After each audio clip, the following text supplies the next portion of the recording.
Hi, welcome back to DEFCON 3. This is the hour that FoxNews.com Live devotes every week to digging a little bit further into the national security issues, which are all over the headlines. Right now, joining us from Washington is Amar, and I may murder your name, but so pronounce it correctly for me. It's Amar Abdulhamid. Is that correct?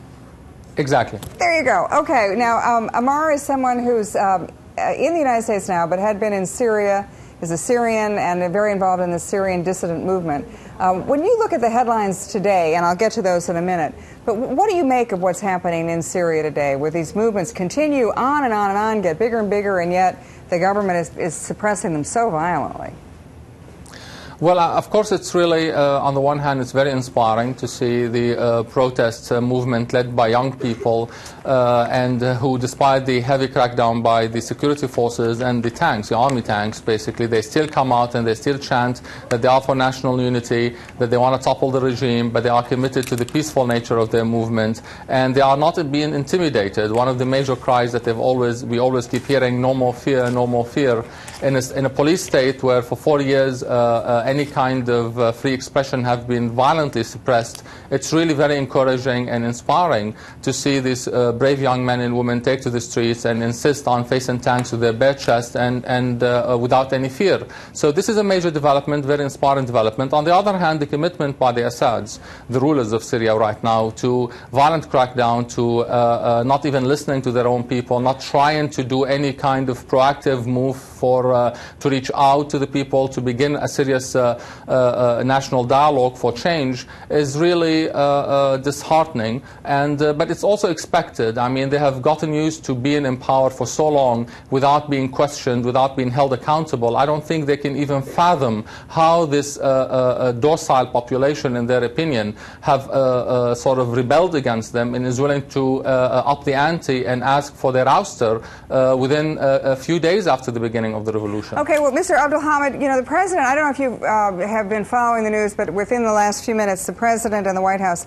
have slapped sanctions, economic sanctions on Syrian President Bashar Assad and 6 senior Syrian officials for their human rights abuses and their crackdowns. I mean, this is a very unusual move that the United States sanctions individuals and individual leaders instead of organizations and countries. How vulnerable do you think that Assad is?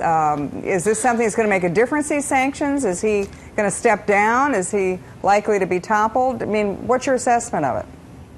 This is indeed a very important development. I mean, indeed, for a long time, the Assad have really thought themselves above the fray and has really preached the message to the international community that his regime is very stable and that his people love him. So this entire development has really been very surprising for him. And the fact that the international community, even though they've taken, in our opinion, as protest leaders, basically, that they have taken a bit too long to respond to the Syrian people. But the reality is, it's, you know, within 8 weeks, we have really seen a change from a president who's been engaged by the international community, legitimized by the international community. Right now he's a pariah.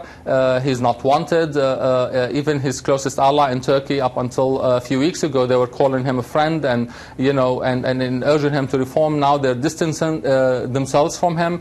And now he's being sanctioned by the United States. And I would imagine that in the next few days we will hear sanctions to be from the European Union as well. As well, there are calls for him to be taken to the International Criminal Court, and I think that these calls will be taken up also by a lot of people in Europe and in the United States. So this is really a very important development. All of a sudden he was transformed from a legitimate leader to a pariah, and so the sanctions are an important message to be sent. For us, it's not the end of the road at this stage. We still need to see him leave the country. We still need to see Mr. Obama coming up and saying perhaps tomorrow that he wants Bashar to step down as a leader.